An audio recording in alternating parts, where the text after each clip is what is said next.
That Good afternoon, everybody. Thank you for tuning in and joining us live on the African Reform Movement channel, where we discuss everything to do with African reform with an emphasis on Ghana. My name is Uche. As always, I'm your host. And as ever, we have the distinguished Dr. Ni Amudako with us here. Um, what's happening there? He'll be coming up shortly. Okay, so if you're joining us for the first time, welcome. We thank you for joining us. And what I like to encourage people to do is ask questions. Please don't feel there's any such thing as a stupid question or a simple question. If it's something that you want to know the answer to, please do post it here so Dr. Nee can answer you. Okay, so here's Dr. Nee's social media handles. Please feel free to contact him on any of those. But I'd definitely like to direct you to his website, Sankofa Africa, where there's a number of in-depth articles on the situation in Africa at the moment. So please do avail yourself of that. Again, Dr. Nee's got a number of books that he's written, and they're all available at his Book Nook store. So please do go in there and check them out and purchase them and read. They have a wealth of information in there. If you haven't got time to write these down, don't worry. As I always say, these can be found in the description box below this particular live stream. So please take the notes from there. Okay, so today we are talking about the economy again. We're talking about Ghanaian economy. Dr. Nee is very, very well versed in this particular issue. So, so the subject is what I would do if I were the president. What I would do if I were the president. And seeing everything that's going on, everything that has gone on, if he was in the presidential seat right now, Dr. Nee's going to explain what he would do to help turn the country's fortunes around. Hey, Dr. Nee, over to you. Thank you very much, Uche. It's so nice today because I'm not working. You Oh, know, that's good. I'm just chilling in my lounge and I'm talking to Ghana. We are back to the economy. And today I'm just going to talk about what I would do if I were the president because this is my 23rd article or presentation on the Ghanaian economy since the budget was delivered in November last year. I've given a lot of advices, lot of cautions, lot of warnings, lot of admonishments, and today we are going back to the IMF. Can we start with the first slide?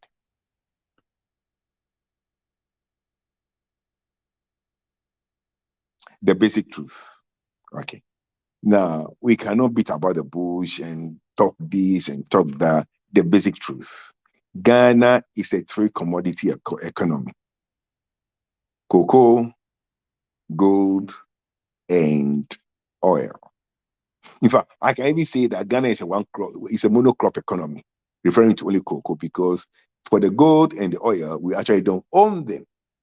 We only get tax revenues from them. But let's put it all together. Ghana is a three commodity economy. And that means that we must learn to live within our means. Okay. If you decide not to live within your means, then you'll be going to IMF every few years. Since independence, we've been to IMF 16 times. So there is something fundamentally wrong with our system. This is not our second time, this is not our third time, this is our 16th time. We are going back to the IMF. Okay. 65 divided by 16 is what? 4. So on average, every 4 years, we go to the IMF since independence. That's a disgrace. For a country that is number 6 world producer of gold, of the 200 or so countries in the world, Ghana is number 6 in producing the real standard, the gold standard.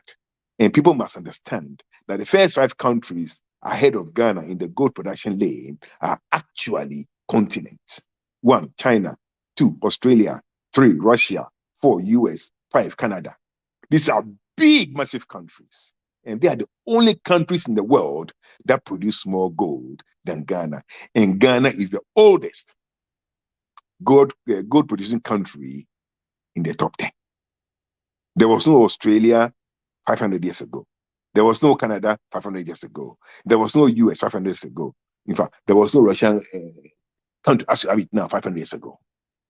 But there was a Gold Coast. We are the oldest gold producing jurisdiction in the world, in the top 10.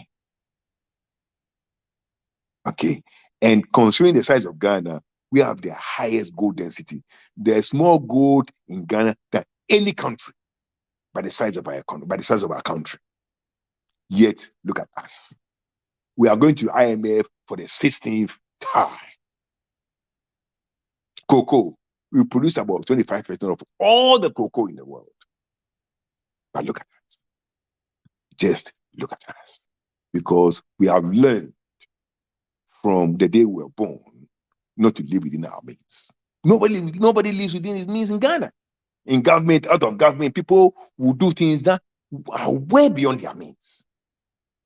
And you either call a cousin in America, a brother in Australia, an uncle in UK for support. Always living in our means is a cultural problem. In Australia here, if somebody wants to travel, Australia wants to travel, they will start saving from the beginning of the year. They'll give them 1 year to save money for what they want to do in a year's time. No, no, no, no. Ghanaians don't do that. If they want to do something beyond their means, I said, no, you cannot do, I cannot help you. Then you, the cousin, you, the brother, you, the uncle, you are a bad person. It's a cultural problem. We don't live within our means and we take it from home to government. Government always reflects the community attitude. And that's our problem. Next slide, please. Another basic truth. You know, in Ghana, some people say they are building a cathedral for the Christian God, right?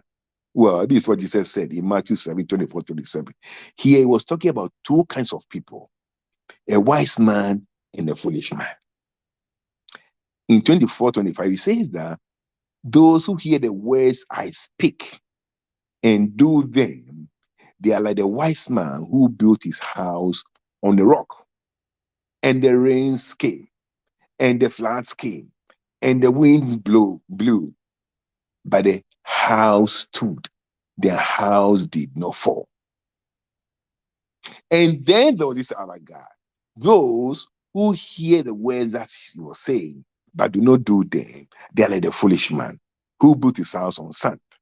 And the rains descended, the floods came, and the winds blew, and the house fell. And great was the fall. Okay. It's not about the rains, it's not about the floods, it's not actually about the wind, it's about your foundation, the fundamentals, where you build your house. If you build a house on the rock, I'm in Australia, so I can tell the difference. Those of you in Ghana, sometimes you can't because you don't know any better. But I know a house that is built on rocks, and I know a house that is built on sand. The Ghana government is talking about COVID and what's the other one? Ukraine, Russian arguments. Well, there are 200 countries in the world. And so far, only Sri Lanka is worse than Ghana. Ghana, the sixth largest producer of gold and the second largest producer of cocoa in the whole world, is only better than Sri Lanka. So something is very wrong. Somalia is better than Ghana. Togo is better than Ghana. Benin is better than Ghana. Ivory Coast is better than Ghana. Burkina Faso is better than Ghana. Libya is better than Ghana. DRC is better than Ghana.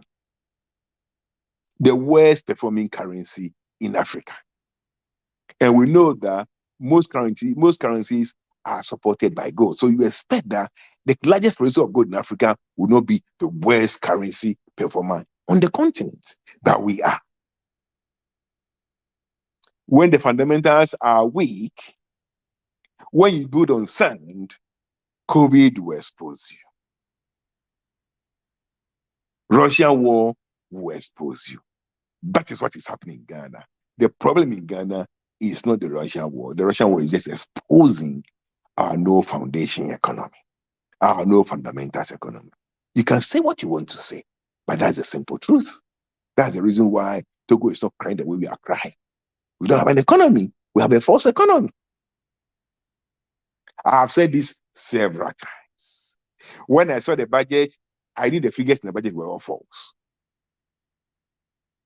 And I told people that I don't know how Ken will read the 2023 budget. I know, because the revenue will not come. I told you. Anyway, next slide. E-levy is the solution. I told you that.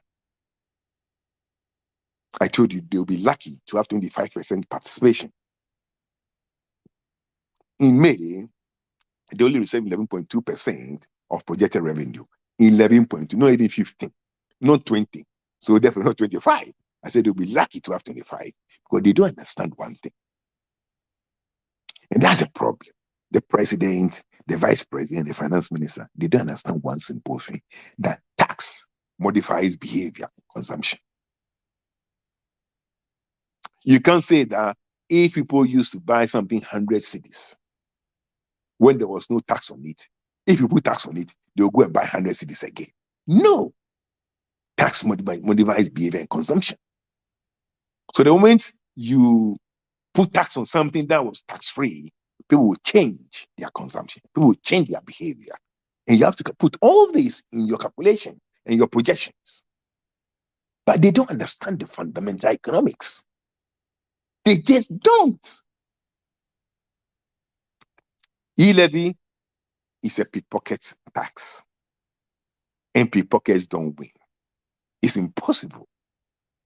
You all know pickpockets don't win, okay? If they are caught, they are beaten to death. And that's where we are today. You cannot use a pickpocket tax to salvage a sinking economy. You just can't. And they've seen it in 1 month. 11.2% of projected revenue. I don't want to waste my time on E-levy. Next slide, please.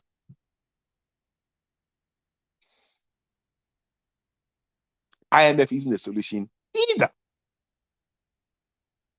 IMF is bandage dressings, and bandage dressings don't work. Bandage dressings don't work. If you got skin cancer, you've got squamous cell cancer, squamous cell carcinoma, you've got basal cell carcinoma, you've got skin cancer, what you have to do is to go there and excise the whole thing and leave some margin, clear everything. You need a systemic clearance. You need a structural solution to our problem. The reason why we've gone to IMF every 4 years since independence should tell us that the problem is not even a government problem. It's a structural problem beyond a government. It's actually partly a cultural problem. We always spend beyond our means. The IMF is not going to tell us how to govern ourselves. The IMF, the government wants balance of payment deficit support. What it means is that the money that comes into our country, the dollars that come into our country, is less than the dollars that go out of our country. The bill for our imports is more than the bill for our exports. There's a big gap, and we need support because that is what is running our deficit. And that's why you're going to IMF to help us in that way. Because you know what's going to happen, right?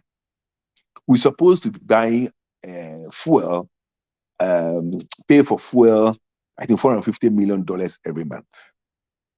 I think Bank of Ghana can give only around 50 million or something like that. So bulk oil purchases will probably have to go on the black market to find money to buy our fuel. What that will do in essence is to put pressure on the city, and the city will crash because the demand for dollars is so high just for the basic oil that if we do not do that, so they need support. They need this money to add to what the Bank of Ghana can give to cushion the effect of the purchasing of oil on our forex. You know, in January, this government said they're going to use 450 million every 3 months to support the city.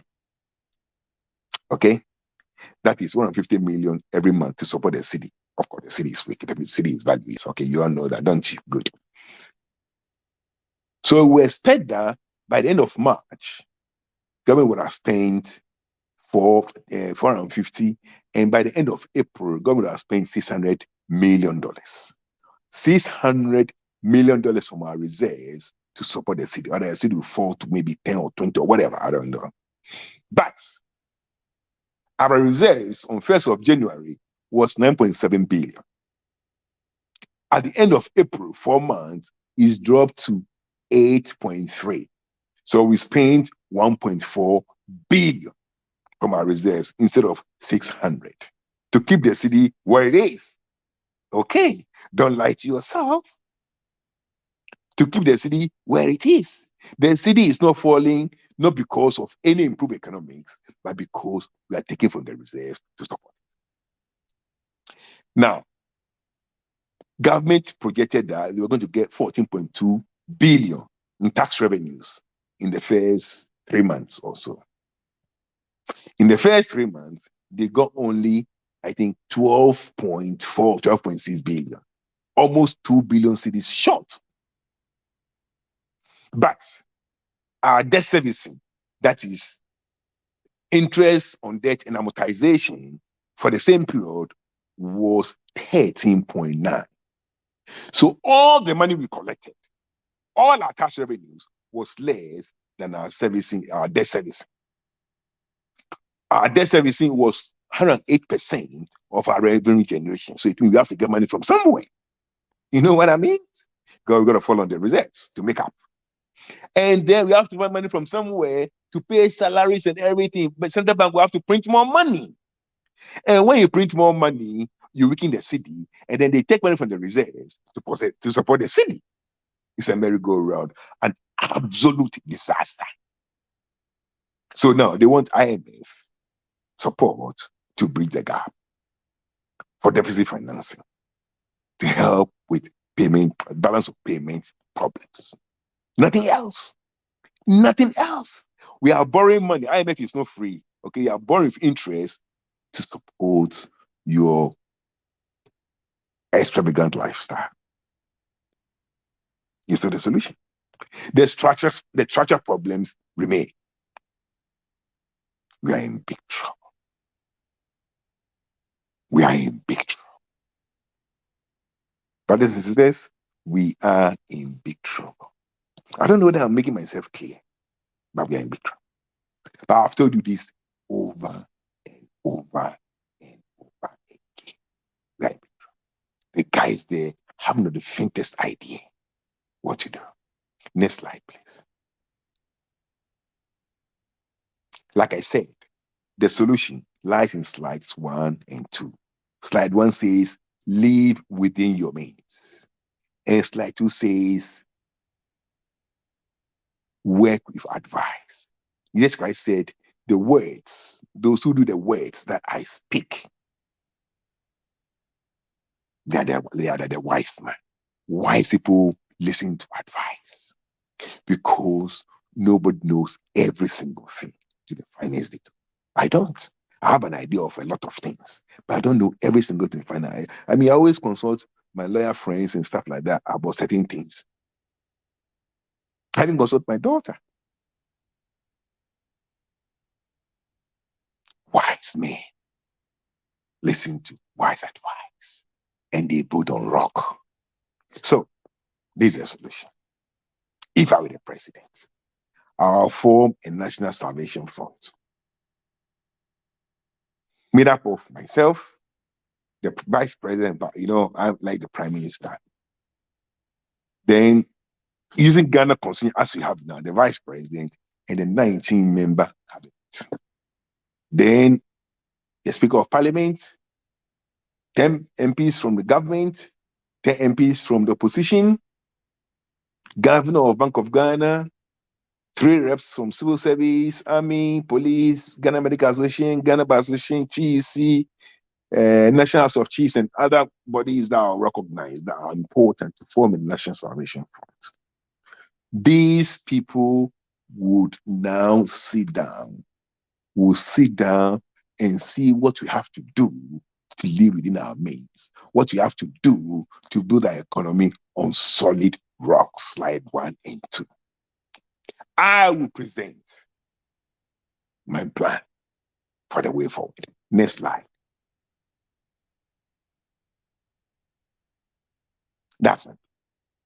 I'll present my plan and say, brothers and sisters, this is what I think is the way forward, where we are now.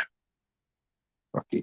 First and foremost, if our revenue is 100 billion, then our expenditure cannot be more than 100 billion. Full stop. Full stop. Now, government proposed or projected in the budget that the revenue is about 100.5, let's say 100 billion. That includes 6.9 from E11. Okay, forget about that. They're not going to even get 1 billion from E11. So we've lost 6 billion already. So we're looking of 94 billion. Government projected that we're going to get additional 2.3 billion from the ports. Okay, we're not going to get that. You see, I advise them that to get that money from the port, they have to go to what I call sandbagging. But either they don't understand or I don't know. You know what sandbagging is? Okay, you cannot make a policy or you cannot make a projection of additional 2.3 billion when the fundamental factor in that projection is the dollar. Because our exchange rates or our what do you call that thing? Duties are first calculated in dollars and then they are converted into cedis. So if the cedi falls against the dollar, then automatically the duty will go high because you have to pay more cedis for duty. When it happens like that, as tax modifies behavior and consumption, less people will import things because they are not prepared to pay the more interest, the increase in the duty because of a weaker cedi. Because if they do that, they have to pass on the increase in duty to the consumer. And a situation where everything is high, inflation is high, the currency of the real value of cedi is decreasing every day. People do not have disposable income to buy a lot of things. They will have to stick to the very core and basic things. So importation will reduce. And then the projected increase of 2.3 billion will not be achieved. And I told them, sandbagging means that you fix the cedi to the dollar at the time you read the budget, so that there will be no more increase in duties because of the weaker cedi. So you say, look, the cedi can be 8 to the dollar, can be 9 to the dollar, but at the port, we'll peg it at 6. What that means is that the duty somebody was paying last year, the person will be paying the same this year. And that's the only reason why, that's the only way you can have a reasonable chance of getting your projected increase. But if you leave to the free market, of course, you're going to get even less than what you got last year. Nobody is a fool. They don't understand that taxes modify behavior and consumption. Anyway, my plan. The structural problem that has haunted us since independence and is worse in the Fourth Republic is size of government. These are the structural problems why we keep going every 4 years to the IMF. Size of national government. What I would do. Now we have over 1,000 workers in the office of the president. In Australia, the office of the prime minister has less than 100 workers. And I am going to reduce the workers, the staff in the office of the president from 1,000 plus to 100. I'm going to reduce the over 120 ministers to 25. That I can do. What I've written here about 100 MPs, I cannot do at present. But going forward, are we saying that in our next elections, the Electoral Commission is going to reduce our number of seats in Parliament from 275 to 100? In Australia, with a 2.3 trillion economy, the members of Parliament, they're only 150. So Ghana can easily do it with 100. Easily. I can't do that now. These are structural problems. Then what was the other one?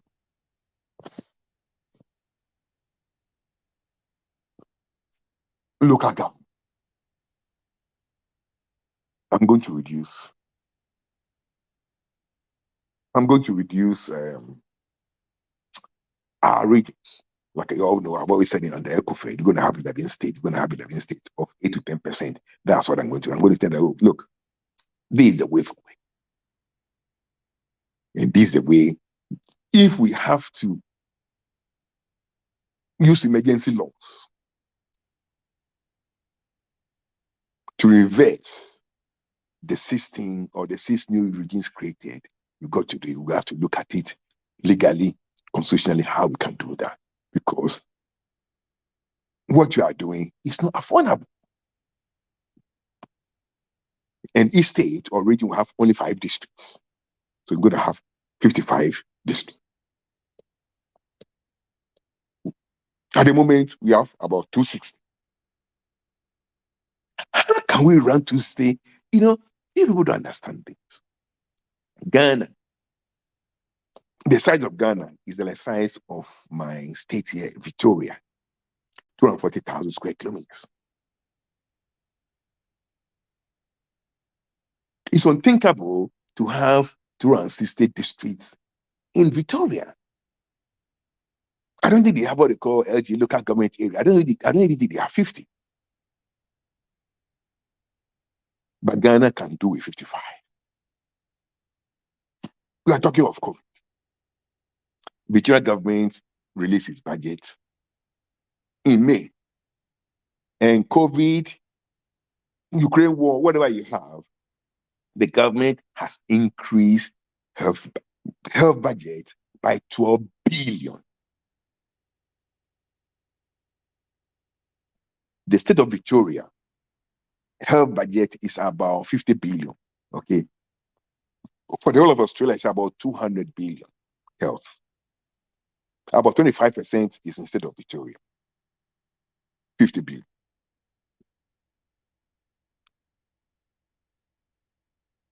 In spite of COVID. And you have to know that Melbourne was the most locked down city in the whole world. So nothing happened in Ghana. Melbourne was the most locked down city in the whole world. Victoria, as a state, was the most locked down jurisdiction in the whole world. But it's bounced back because the state has been on rock, not on sand. The state of Victoria added $12 billion more to its health budget, in spite of COVID, in spite of the Russia-Ukraine war. And that's what it means.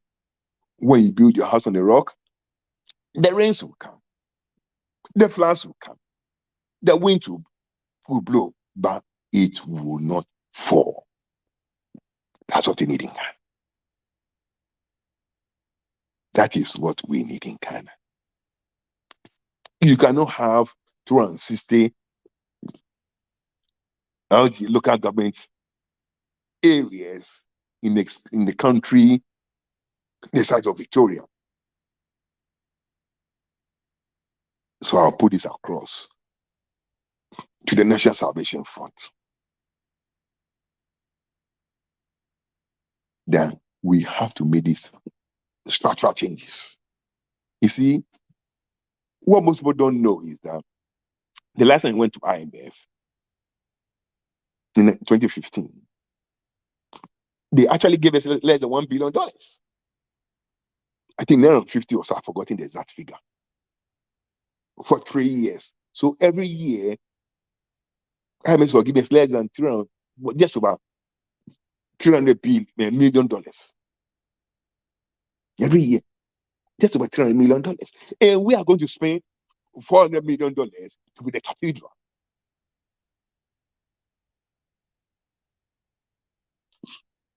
Yes, IMF gave us just over $300 million every year for a 3-year program.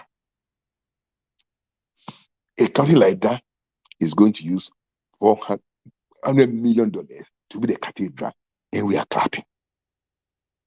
We are not angry enough.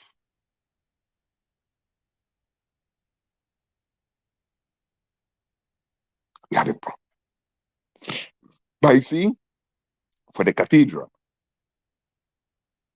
it's life and death for Nana Akufo-Addo and his cabal. I'm telling you. It doesn't make political sense, doesn't make economic sense, but it makes a spiritual sense to them. We will see what will happen. We will see what will happen.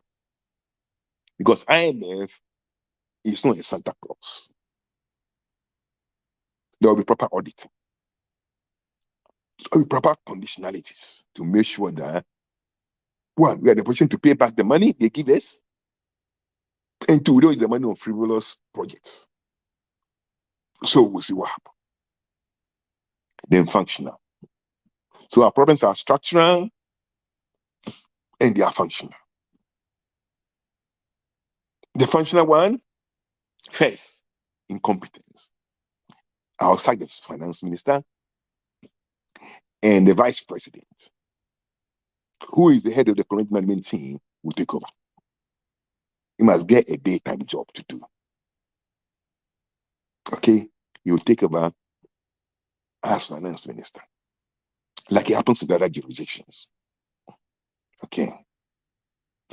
I'll freeze all foreign travels for a year to see how we stabilize. All by everybody. We don't need to go anywhere for anything. If there's a meeting somewhere, we can log into by Zoom. No foreign travel.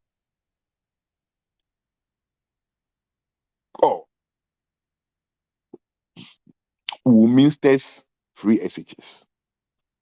What do I mean by that? Every student will fill a form and indicate the district where he or she comes from. And the district will assess the capacity of the parents of each student to pay or not to be able to pay fees.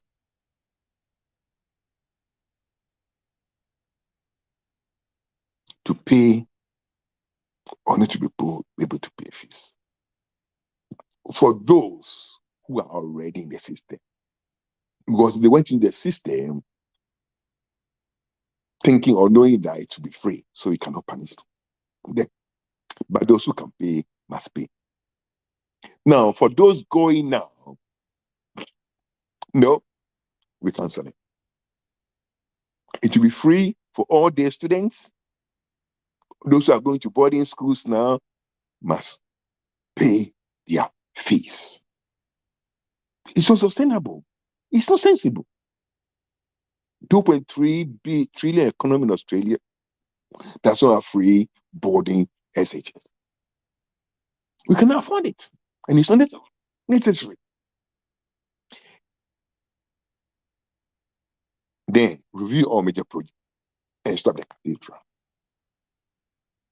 Now, major project, I mean these politically motivated allowances to teachers and nurses, students will stop. You can't pay anybody to go and study. We don't do that in Australia. It's not sustainable. You cannot pay somebody to go and study to be a nurse or study to be a teacher. You can't do that. I'm sorry. And I'll say that. And obviously, when I put this structural and functional changes to the National Stability Fund, others may bring in their point. We may debate, we may take a bit here, and a bit here, but we will have to live within our means. We put our means there, and we have to go around these to fix how to fit into our means. It's as simple as that. And then, once we do that, we lay a proper foundation to build our economy on the rock. We'll do this in a non-partisan. The partisanship is too much. We have to go beyond that. I can talk forever about all the details about spending the wealth, but fundamentally, we have to stop the every 4-year return to IMF. We have to stop that. We need to take a hard look at ourselves. We need to live within our means. And we need to build on solid rock, not on sloganeering, not on sand. Because when the rains come, when the floods come, and when the winds blow, we will fall like Ghana has fallen now.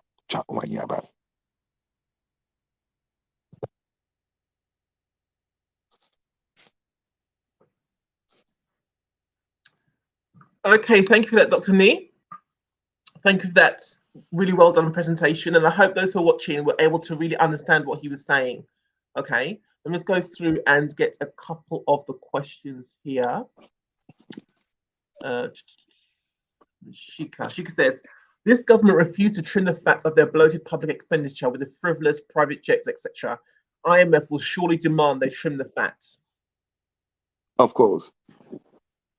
That's why they've always refused to go to IMF. Mm-hmm. They don't want to be controlled. And you see, IMF is going to give us more than $1 billion. But they will come in hard and make sure that these boys live within their means. Mm-hmm. Which is what's necessary. It's necessary. Yeah. It's absolutely necessary. You know. Okay. Another one for Shika. The e-levy, which was supposed to be the magic bullet, has failed woefully. They should just revoke it. They will revoke it. You know, if you remember, Shika, I said that in 2017 they did the same thing, luxury car tax. Because they needed money for the unbudgeted free SHF. Within a year, they revoked it. They repealed it. Because people found a way around it. They revoked it. The same with Kendo Foriata. This around, it came with 11. They got 11.2% of projected revenue. 11.2. They will revoke it. They are shameless. So why do they just seem to be trying to find different schemes to bring money in, as opposed to looking at where the problem is and cutting the fat, as Shika said? Why? What's the thinking, do you think? Because everyone knows about it's a Ghanaian mindset. 90% of Ghanaians live beyond their means. It's a cultural thing. Nobody lives on his salary. Nobody. People always find ways. 90% of the time, they are thieves, okay? They steal, they are corrupt. But they just try it. And they take it to government, and we get to where we are. That's why, on average, every 4 years, we go to IMF. We always live beyond our means. They will never understand what you understand, being a British girl. Although Igbo, but you know what I mean. They will never understand your British mind, that you cannot live outside your means. It's a basic truth. And when IMF tells them that, they say conditionalities. But if you are going to live outside your means, you're not able to pay IMF back. Exactly. They don't get it. It doesn't make sense to me. But to me, I mean, I'm sure to me it's just very obvious. Like you look to see where the bulk of the money is, where's the leak coming from, and you tighten your belts. Do you know what I mean? As Yeah, you say, we've cut been your coat, put your struggling. for a while. Yeah. We've been struggling from 2014 with Mm-hmm. budget deficit, and then somebody comes and decides to create six more regions, increase the number of ministers, create more districts. Where will the money come from? Open more embassies. Crazy to me. Oh dear. Another one from Shikan. She goes, apparently we've got more from COVID relief than what IMF gave us from 1996 to date. Yes, we got minimum of 2 billion from COVID, Mm-hmm. 1 billion from IMF, I think 1 billion from World Bank. Nobody knows where the money went to. Mm-hmm. I remember you saying, yeah, yeah. Yeah. In the state of Victoria, where I am, government is going to give health workers, all of workers, $3,000 for helping with COVID.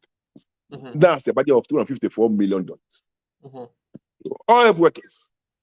Uh, I'm here to go. I'm here to think of because I'm against free money. So I'm still thinking whether I should apply or not. But is that for me $3,000? Mm-hmm.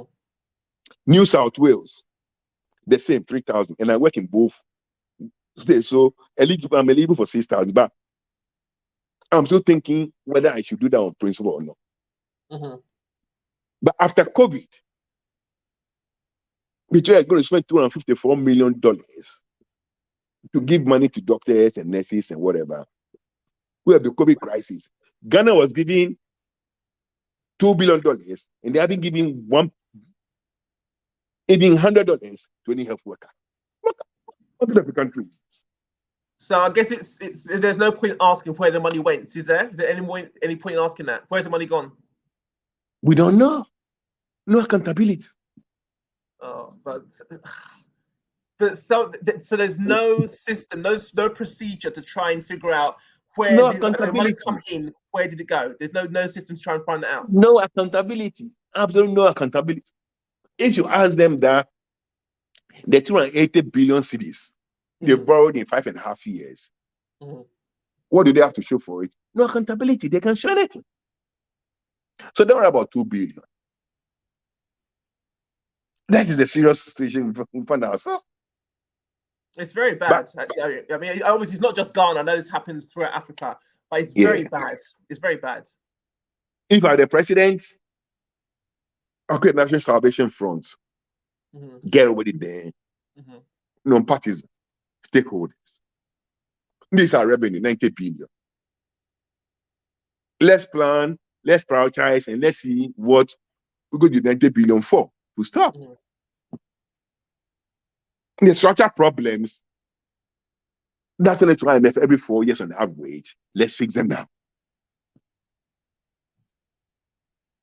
So just so I'm clear, there's nobody, no one in government at all, no one who has the power and authority to gather together those who are responsible for the finances of the country to say, listen, this is what the situation is. We need to A, B, and C to kind of like turn the tide around. There's nobody, no one who can do that. The president can. So what's he doing? Why isn't he doing it? That's why we have good president and bad presidents. It's a bad one. But he must know that the debt around the country's neck is just too heavy. There's got to be. I mean, is no one thinking about how do we turn this around? What? No one in government at all is thinking like that.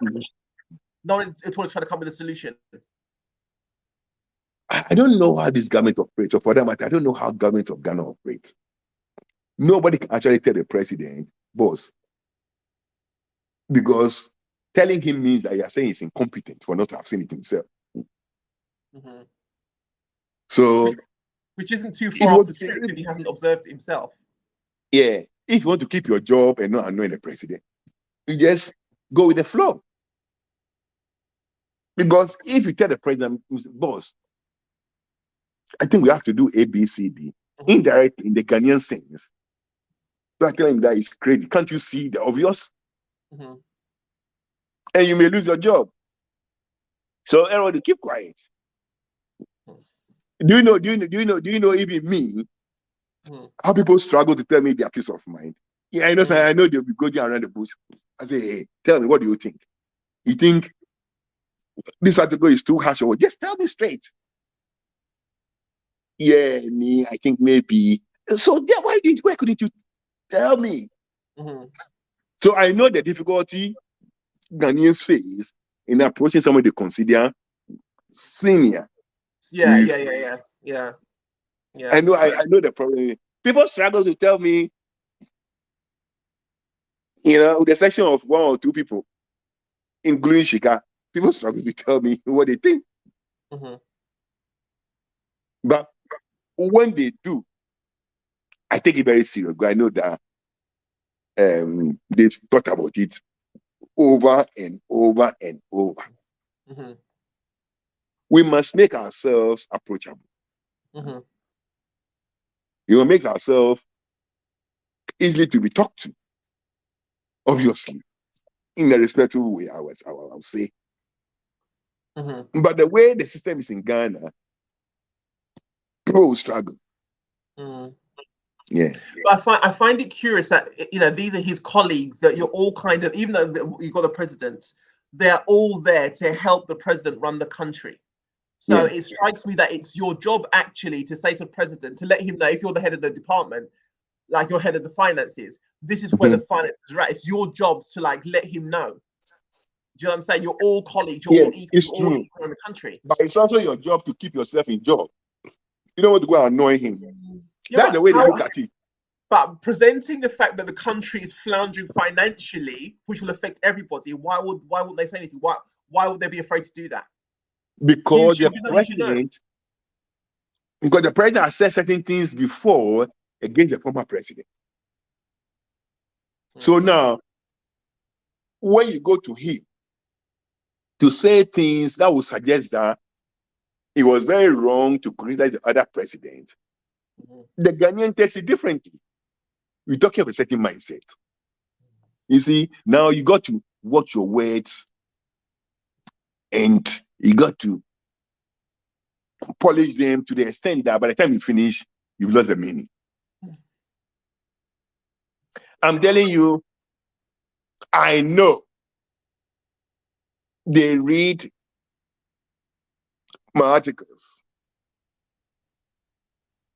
I know for sure. They agree with some of them. Some of them, I insult them the way I want to because they are being paid by the public to do a good work. Not even insult. It's not even insult. I characterize them correctly. If you don't listen to advice and you build a house on the sand, you are a fool according to Jesus. The one they are building the cathedral for. And so telling you that you are a fool is not an insult. Because the rains have come, the floods have descended, the winds have blown, and everything has fallen. So you are a fool. I can say that because I never depend on the system, never will. But those depending on the system, they are scared. Then there's for me, the way it's set up now, it's finished then. It's completely finished. Yes, I sent you the interview with Rob Herzog in South Africa, who said that if ANC wins in 2024, it's finished. Game over. It's finished. That's the Ghana we have. It is not a joke. If either NDC or MPP wins 2024, it's finished. I stay in Australia. It's just finished. Seriously. We are joking. Inflation in Sri Lanka is 39%. And the country is in a complete meltdown. After 10 days of negotiation, IMF is not willing to help them. They are irredeemable. If we going to IMF, doesn't mean IMF will agree to help us. If the auditors and they see the way we behave. Sure. Inflation in Sri Lanka is 39. Ghana, they say official is 27.6, but we know it's a lie. Mm-hmm. Very soon we'll get to 39, and you will see what will happen. Mm-hmm. At the moment. On that note, Kenneth says, is there a provision in our constitution that gives us the mandate to sack this grossly incompetent government? No. Wow. Okay, so the difference between a presidential system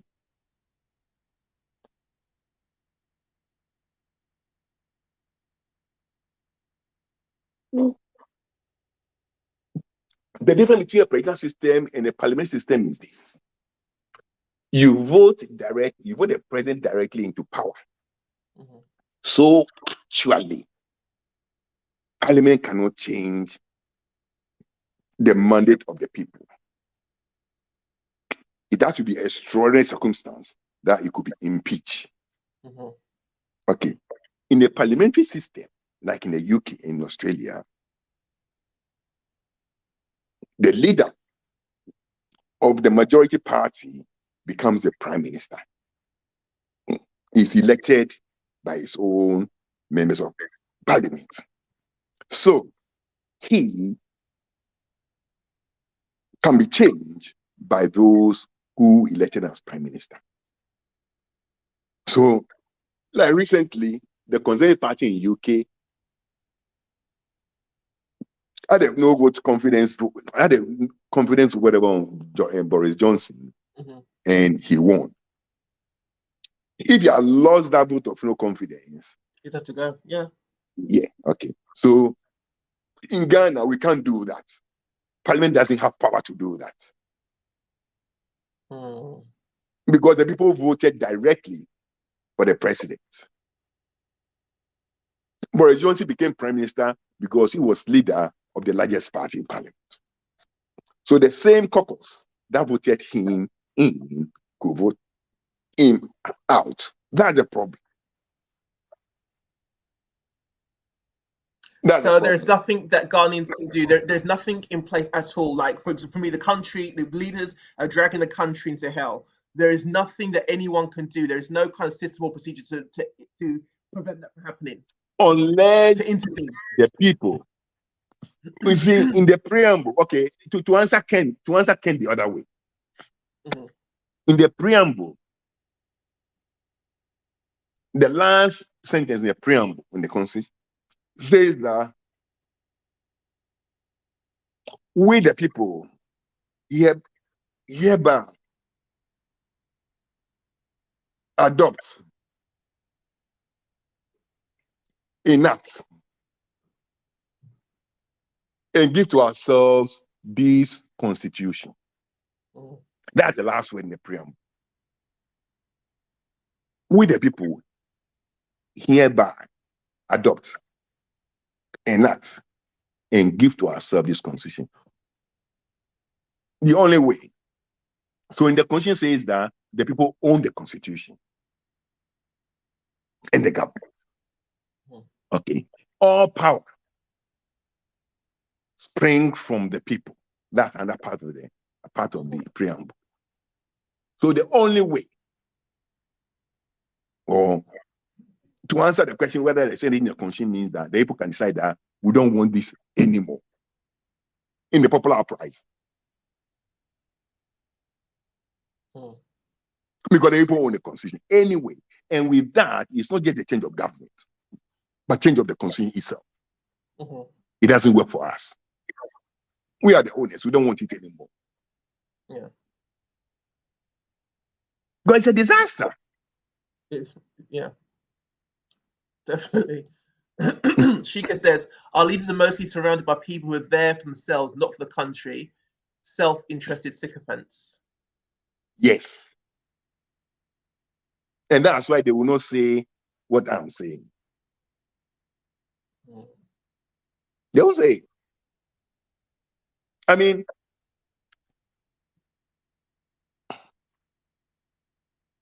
forget about government. Mm-hmm. What about the opposition?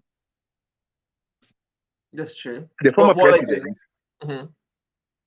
the former president, whose incompetence drove these people into power, is still there. He's been retired. It's his retirement package. He still wants to come out of retirement to contest again. And nobody in his party can tell him, no, sir, you've had your chance. You couldn't do the work. Nobody could tell him that. Oh.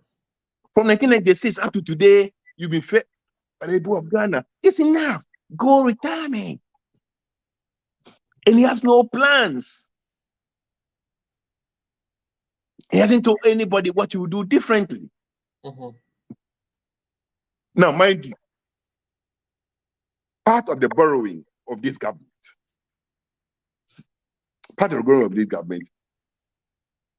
has been used to pay for borrowings of the previous government. So the borrowing of this government is not solely this government's own headache, but also to pay part of the loans contracted by the previous government. So the ex-president is very much part of the problem. But people cannot even tell him that. How much more tell the president who has employed them currently? They won't.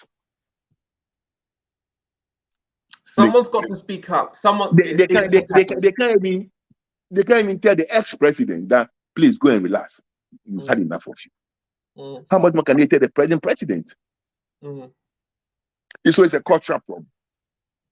I think we had this conversation last week. Either yourself or somebody else was saying it to.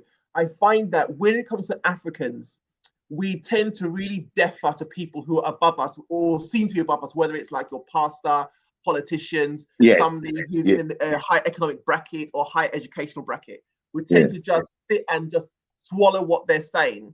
Because the mentality is, well, what do I know? They're in that position. What do I know? Secretly, people might think differently, but they won't necessarily come out and say it. Do you know what I mean? But that's what needs to change. Our level of deference is very high. I mean, so it's a cultural problem. But Ghana is in serious trouble. You see, what they don't understand, I spoke about reverse colonialism. Okay. In 2015, IMF gave us only, I think, around 40 or around 50 million, not even 1 billion. Remittances from abroad is probably 4 billion. Way more than IMF. But all of this goes into consumption. We have to create a system where this is going to production, investment, and then the dividends will go to consumption. And that's the structure that I have in trying to harness and remittances into an investment portfolio. We send more money home than IMF can ever dream of giving us. But we go there and go and lie prostrate in front of them and beg them. We are not serious. Are we? We are not. We are not serious. Unless we make the diaspora the center of our economic recovery and the center of our economic restructuring, we're not going to go anywhere.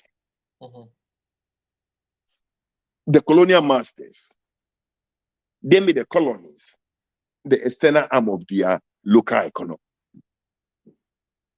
We got to have the common sense to make the diaspora the external arm of our local economy. They don't get it. Because they don't understand the mechanism of colonization.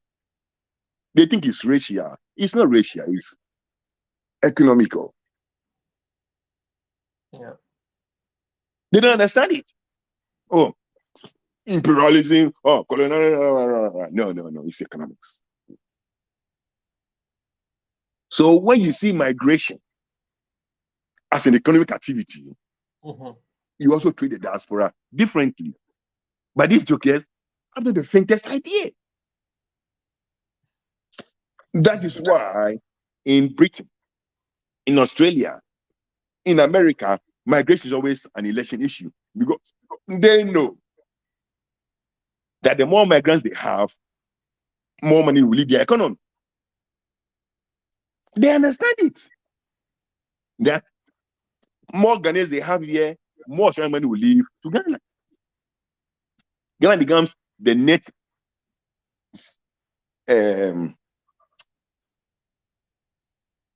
winner.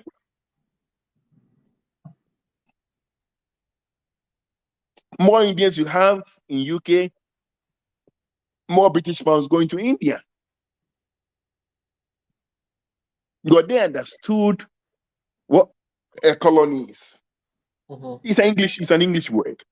Mm-hmm. Colony. It's not habitation and control of a place or a place outside your natural boundaries. You have control, financial control. We can form a colony in Australia, in UK, in America as Ghanaians, as Nigerians, and send the money back home into proper investments. Yeah. Okay. And the dividends from investment we give to our aunties, our girlfriends, or whatever. But they don't understand it.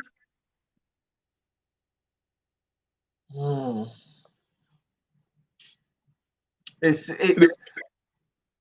just because like you can when you can kind of see what the answer is, but the fact that there's nobody willing to do what it takes to make the answer come to fruition for the countries. It's what I can tell you is that what I can tell you, Uche, is that Ghanaians will have a real choice in 2024. Mm-hmm. Yeah. And it is their choice. Mm-hmm. They vote for NDC, MPP, that's it. I'm not going to contest twice because I don't need to be president. I want to help them. I don't need to be anything in Ghana. I don't have the time and energy to do it 2 times. Yeah. They'll have 1 chance. Mm-hmm. They take it or leave it. On that note, thank you so much, Dr. Nee, for sharing your heart, your mind with us. Check whether some people have written some comment because the last time I was told, somebody told me. The last comment was Sheikah's one, which is a self-interested sycophants. That was the last one. Okay. Yeah, because what I do, I go back to the beginning, I scroll through. There's no comments. There's greetings, okay. Which I've answered, but there's no comments. Okay. Yeah. Okay, no, that's fine. All right. Okay. So on this note, you're saying on this note. Yeah, I was gonna say on this note, that's it. We've thoroughly covered the subjects. Thank you to everybody who joined us. Thank you for those of you who submitted questions. Much appreciated. It helps keep the conversation going. We're going to be back same time, same place, God willing, next week, Saturday. And we'll have a different topic. So please, as always, let your friends and family know about what Dr. Nee is planning, what he wants to see happen for Ghana, and get them to join in the conversation. Ask your questions. He's here to answer your questions. So please don't feel shy. So until then, have a great weekend. Take care, and we'll see you then. Bye-bye. Bye. I'm going to relax again. Okay.